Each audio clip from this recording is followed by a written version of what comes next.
Pirat HaKodesh Siman Chaf, la page Kouf Lamed, la 4e ligne, Kouf Lamed Amoud Aleph. Veine Reshit. Je récapitule comme d'habitude. Pour l'instant, les notions que nous avons vues sont relativement simples. Nous avons appris qu'il y a deux formules qui interviennent dans la création. Et donc les éléments qui procèdent de l'existence, dans l'existence plutôt, les éléments qui procèdent de l'existence, soit on se retrouvait dans la formule Ilav et Alul, avec pour particularité d'être proches. Ila et le Alul sont proches l'un de l'autre. Le Alul est Batel à Saïla. Soit la formule que l'on a appelée Yesh Ma'ayin, avec pour spécificité que le Yesh et le Ayin sont distants l'un de l'autre, et que le Yesh n'est pas Batel au Ayin, qui en est à l'origine. Jusqu'au monde de Hatzilut inclus, on ne retrouve que Ilav et Alul. À partir de Bria, Yetzira, Asiya commence la création. Voilà dans les grandes lignes. Voilà le tableau en vue de loin. La Mourazaken va nous amener à voir les choses d'un peu plus près. Mais pour l'instant, c'est très simple. Il y a Ilav et Alul jusqu'au monde de Hatzilut, ça se poursuit. Yesh Ma'ayin qui commence après le monde de Hatzilut. Et nous, bien sûr, on demande tout de suite, mais à quelle étape exacte? Voilà, où est la frontière? On sait que d'un côté, c'est Ilav et Alul, de l'autre, c'est Bria, Yesh Ma'ayin. Où est la transition? À quel moment commence Yesh Ma'ayin? C'est ça que dit tout de suite Admorazaken. Vine Reshit à Yesh, à quel moment commence le Yesh? Parce que nous, je l'ai déjà dit il y a quelques jours, mais on aurait pu imaginer et penser que Yesh Ma'ayin, c'est dans notre monde. Puisqu'on parle d'un Yesh, on parle de ce qui existe vraiment, de ce qui a été créé, de ce qui est loin de Dieu. On aurait pu imaginer, Yesh Ma'ayin, c'est le monde matériel, le monde physique. Alors déjà, nous allons apprendre maintenant que Yesh Ma'ayin est un moussag, c'est une notion, un concept, qui commence déjà sur le plan spirituel. Avant de se concrétiser dans le monde matériel, Yesh Ma'ayin est déjà un concept spirituel. Parce qu'il faut bien que ça commence quelque part. C'est pas que ça n'a commencé nulle part et tout à coup dans le monde matériel, voilà qu'apparaît un Yesh Ma'ayin. Non, il faut que ça ait un point de départ spirituel. Alors on sait que les sphirotes dans le monde de Hatzilut sont impliqués dans la création Yesh Ma'ayin autant que Dieu peut l'être. Lui et ses kelim ne font qu'un, lui et sa lumière ne font qu'un, parce que dans la Péoula, dans l'action, les sphirotes du monde d'Hatzilut et Akadosh Baruch Hu vont de pair, les deux sont engagés dans la création Yesh Ma'ayin. Mais à quel moment dans le Seder Ishtachelut ça commence? Alors déjà, on apprend qu'il y a un Yesh Rouchani, il y a un Yesh spirituel. Le Yesh, c'est pas seulement ce qui existe, ce qui a été créé physiquement, qui est touchable, palpable. C'est déjà un concept spirituel. Les deux. Oui, il y a aussi matériel. Matériel, on sait que dans le monde matériel, on est concerné par cette deuxième formule, par la formule Yesh Ma'ayin qui intervient dans la création. Mais ici, on nous apprend qu'il y a un shoresh spirituel, que le Yesh existe déjà dans le spirituel. Il y a un concept spirituel à un niveau très haut, que l'on appellera déjà Yesh Ma'ayin. Pour ça qu'il parle de Reshit Yesh. Alors il précise à Yesh à Nivra. Trilato. Pourquoi Yesh à Nivra? On l'a aussi sans développer énormément. On peut distinguer Yesh et Amiti dans la Chassidut. Ce sont des notions qui reviennent régulièrement. Il y a le Yesh à Amiti, le vrai Yesh, qui existe vraiment. C'est Dieu. Parfois, on va appeler Yesh à Amiti, à Kadosh Baruch Hu. Dieu est le seul qui existe vraiment, parce que l'ensemble de la création qui suit n'est qu'un déroulé à partir de sa propre existence. Donc, le reste, elle n'existe pas vraiment. Le reste existe dans le prolongement de son existence. Donc, qui est le vrai Yesh? Le Yesh à Amiti, c'est Akadosh Baruch Hu. Après, il y a la notion du Yesh à Neetzal. Yesh à Neetzal, qui correspond plutôt à tout ce qu'on va trouver dans le monde de Hatzilut, qui est déjà un Yesh, comme on va apprendre un petit peu plus loin. Le Yesh a déjà sa source ici, mais ça ne s'appelle pas encore un Yesh à Nivra. Yesh qui a été créé. C'est pour ça que dans le monde d'Hatzilut même, on y reviendra, parce que maintenant on va plonger un peu plus précisément dans le Seder Ishtachelut et considérer chacun de ces niveaux et chaque élément qu'on y trouve et réfléchir et nous apprendre de quelle formule il ressort, plutôt de Ilav et Alul ou de Yesh Ma'ayin. Est-ce qu'en d'autres mots, c'est plutôt un élément qui s'apparente au divin ou plutôt un élément qui s'apparente à la création? Et on va parler de Neshamot, de Malachim, des autres sphirotes, de tout ce, voilà. On va aller un peu plus en détail et considérer dans le Seder Ishtachelut qu'est-ce qui procède de Yesh Ma'ayin, qu'est-ce qui procède plutôt de Ilav et Alul. Alors il y a aussi un Yesh dans le monde de Hatzilut mais qu'on va appeler un yesh à netzal. C'est pas encore un yesh à nivra. C'est-à-dire c'est un yesh, mais qui est déjà d'une autre teneur, pas du yesh ma'ayin dont on a parlé. Le yesh ma'ayin commence à partir du yesh à nivra. Quand on parle déjà du monde de la création, on parle c'est-à-dire de bria yetzirasia. Bria, à partir de la création. Pour ça qu'il précise, v'ine reshit ayesh à nivra ou trilato, et pas seulement ayesh. On aurait pu dire reshit ayesh. Précise, ayesh à nivra, c'est de lui dont on parle. Alors, quel est le point de départ? En a kelim, des yutsirot, des bria yetzirasia. Ce sont les kelim de 10 sfirot, de bria yetzira et asia. Puisque les kelim du monde de Hatzilut, le Zohar disait des kelim du monde de Hatzilut, Iou bechayu ichad, Iou begarmo ichad, que lui et ses kelim ne font qu'un. Lui et sa lumière ne font qu'un. Je l'ai dit à l'envers, mais c'est pas grave. Pour dire que les kelim du monde de Hatzilut, comme ses lumières, les sphirot du monde de Hatzilut, sont semblables à Kadosh Baruch Hu dans l'action, dans la création, Yesh Me'ayin. Mais où commence le Yesh Anivra? Dans le monde suivant, au niveau des sphirot. Puisque dans chacun des mondes de la création, nous allons retrouver des sphirotes, et en l'occurrence celles de Bria, Yetzira et Asya, des 3 mondes qui suivent, sont appelées Reshit Yesh Anivra. C'est là que commence, là le point de départ du Yesh Anivra. C'est dire que c'est un concept qui est au départ spirituel, le Yesh. C'est pas seulement les éléments physiques qu'on trouve dans notre monde, les éléments qu'on peut toucher, les éléments matériels.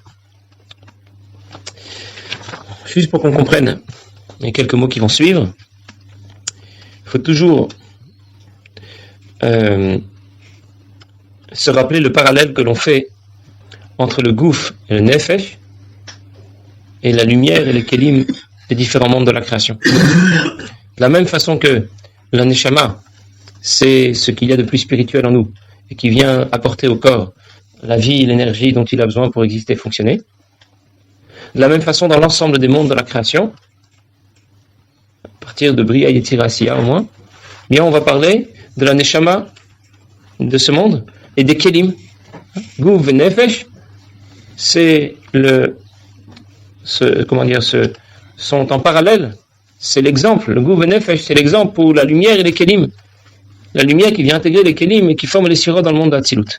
Alors de la même manière que pour notre Neshama, on distingue pour notre Neshama, je ne vais pas parler des 2 premiers niveaux de l'âme, les plus hauts, ils ne sont pas intégrés au corps. Mais au moins pour ceux qui sont intégrés au corps, on va distinguer Neshama, chez Beneshama, Ruach chez Beneshama, et Nefesh chez Beneshama. Il y a 5 niveaux de l'âme, il n'y a que les 3 premiers, enfin ça dépend dans quel sens on les prend, mais enfin les 3 d'en bas, qui vont intégrer le corps, Nefesh, Ruach, Neshama, Neshama, Ruach, Nefesh, qui viennent intégrer le corps. De la même façon, on va parler de la lumière divine qui intègre le schéma des Sphirot dans le monde de Bria ou dans le monde des Tirot, dans le monde d'Asiya, et on va distinguer dans cette lumière Neshama, Ruach, Nefesh. Pourquoi j'ai fait cette petite introduction? Parce que la Nour Zaken va nous dire tout de suite que ce ne sont pas seulement les Kelim de Bria, Yetzira, Asiya, les Kelim des Sphirot, qui sont le Reshit Hayesh,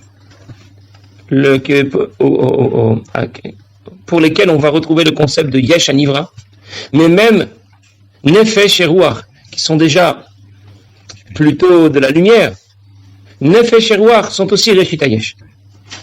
Voilà dans quelle catégorie on va classer Nefesh et Ruach dans les mondes de Bria, Yetzira et Asiya. Ce ne sont pas que les Kelim des mondes de Bria, Yetzira et Asiya qui sont le début du Yesh, Anivra, mais même les Orot, c'est ça que dit tout de suite Admor Zaken. Vegam Orot Nefesh Ruach. C'est-à-dire que la lumière divine, dans son niveau le moins haut, Nefesh et Ruach sont aussi apparentés au Yesh Anivra. Il y a déjà un peu de Yesh. Enfin, on se rappelle toujours, c'est dans le Moussag, dans le concept spirituel que nous parlons. Bien sûr que la lumière spirituelle est spirituelle et n'est pas concrète. Mais c'est dire que lorsque l'on parle d'un Yesh, on parle aussi de ce concept spirituel. C'est dire qu'on le retrouve à un niveau qui est extrêmement haut.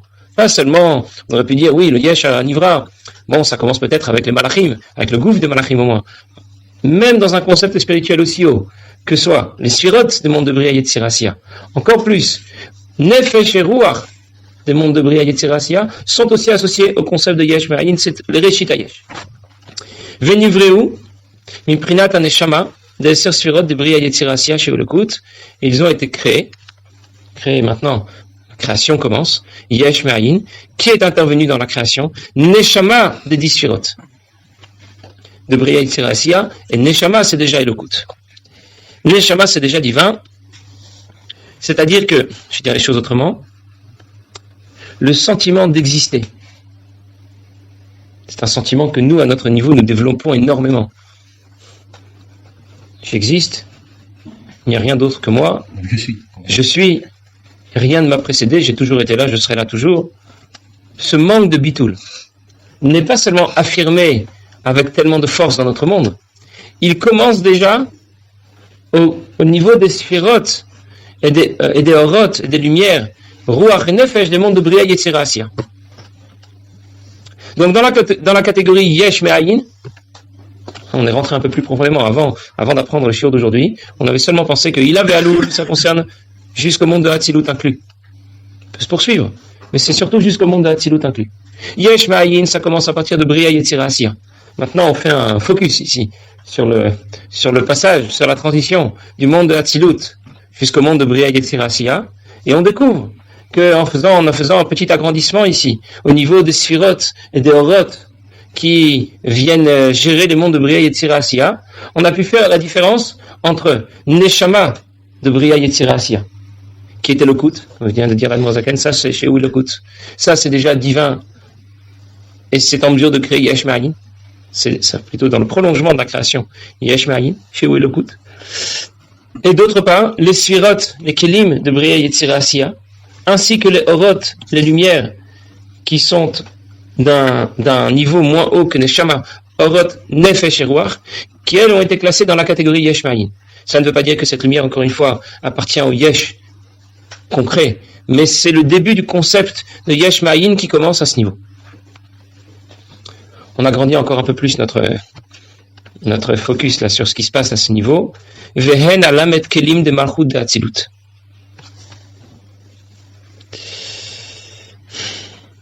Nous venons de parler de Neshama. Pas de la Neshama de l'homme ou de la Neshama des Malachim. Neshama dans le sens, c'est pour ça que on a vite fait de ne pas savoir de quoi on parle, la Neshama des 10 Sfirotes. On parle de la lumière divine. Celle qui n'est pas classée dans la catégorie Yesh Me'ayin. Celle qui appartient encore au divin. Que ce soit dans le monde de Bria, de Yetzira ou de Asiya. D'où procède Or à Neshama, la lumière divine qui est appelée Neshama, et qui va intégrer les mondes de Bria, Yetzira, Asiya. Il dit des 30 kelim de Malchut de Hatzilut. Malchut est dans une position intermédiaire. Il y a une marloquette. Non, mais on va en parler plus loin, donc je ne vais pas en parler. Pour l'instant, je vais juste dire que Malchut se divise comme une charnière qui a deux côtés pour faire charnière entre le côté supérieur et le côté inférieur. Malchut se divise aussi en deux parties. Et il y a Malchut comme elle appartient au monde de Hatzilut. C'est la charnière dans la position supérieure.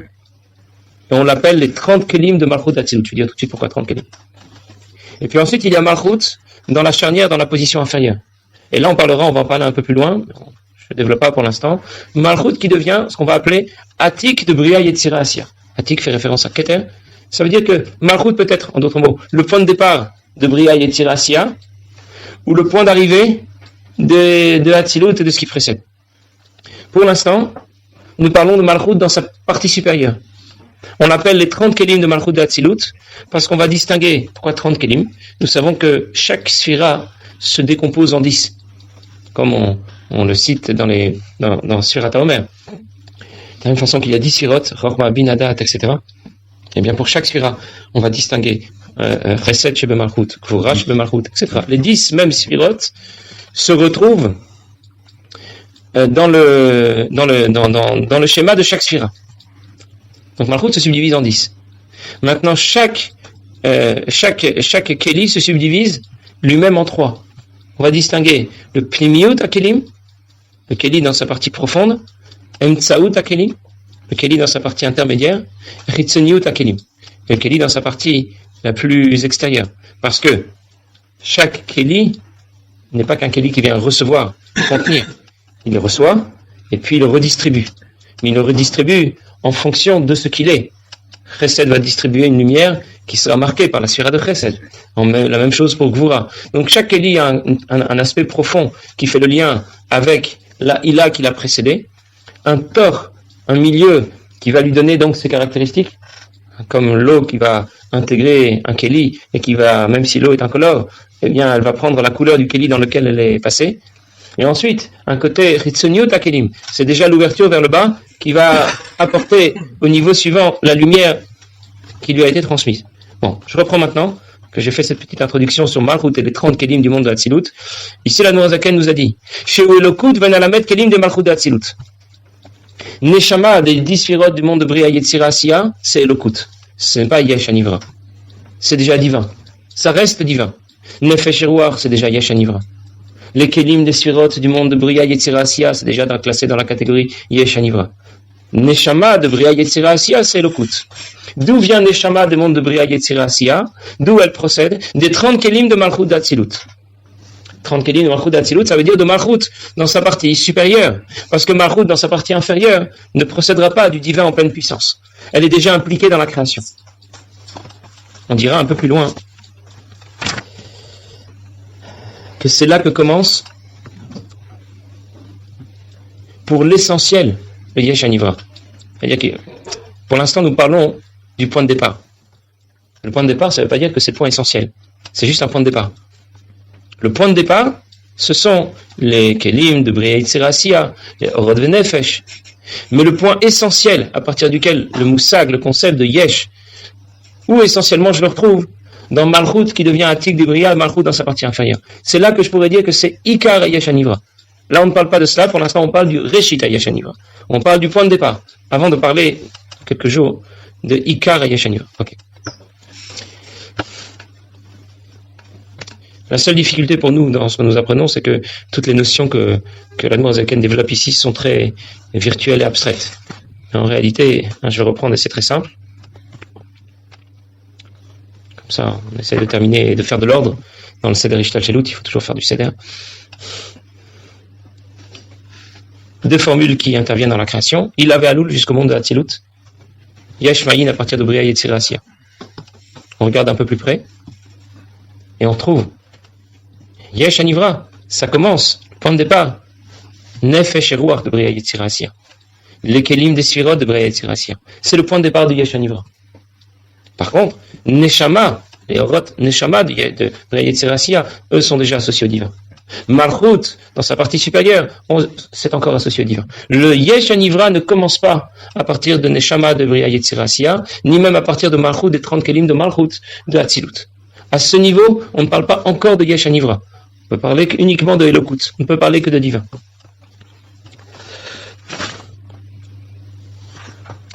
Bon, et les Neshamot dans tout ça.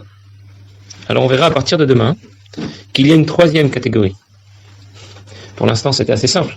Il y a le Yesh Anivra, et il y a ce qui n'est pas Yesh Anivra, ce qui est Elokut, le divin, et ce qui existe. Donc on va parler d'une troisième catégorie, qui est un peu entre les deux. Ce sera les Neshamot de Malachim, les Neshamot Malachim du monde d'Atzilut, pas des autres. Les Neshamot de l'homme, qui, elles, vont être à mi-chemin. Pourquoi à mi-chemin? Parce qu'en même temps, elles sont Elokut, elles appartiennent au divin, mais elles ne sont pas en mesure de créer quelque chose Yeshmaïn. Donc le divin dont on a parlé pour l'instant, Neshama de Bria Yetzira Asiya, des Orot de Bria Yetzira Asiya. Les Kelim, les 30 Kelim de Malchut de Hatzilut, ce ne sont pas seulement ce qui est apparenté au divin, c'est le divin dans sa capacité à créer le Yesh Anivra, Yesh Ma'in. Mais il y a d'autres éléments qui sont aussi appelés divins, mais qui ne sont pas en mesure de créer Yesh Ma'in, comme une Neshama. Une Neshama, je ne parle pas cette fois des Orot, je parle de la Neshama de l'homme, telle qu'elle est dans le monde d'Hatzilut, pas de la Neshama une fois qu'elle est descendue dans ce monde, de la Neshama, des Neshamot des Malachim qui peuvent évoluer dans le monde d'Hatzilut, mais qui sont d'une autre trempe que ceux qui évoluent dans le monde de Bria Yetzira Asiya. C'est pour ça que dans certains livres c'est écrit, il n'y a pas de Malachim dans le monde d'Hatzilut. Ah, pourtant ailleurs on en parle, et on parle ici de la Neshamot, parce que c'est pas le même Malachim du tout, c'est d'une autre catégorie, c'est déjà des Malachim qui sont divins. Ils sont divins. La Neshama de l'homme dans le monde d'Hatzilut, elle est divine. La Neshama d'un Malach, c'est divin. Mais pas au point d'être capable de créer un Yesh Anivra. Alors que les Orot Neshama et les Kelim, les 30 Kelim de Malchut d'Hatzilut, eux sont en mesure, ils sont divins et en mesure de créer Yesh Anivra. Bon, ça va être la fin.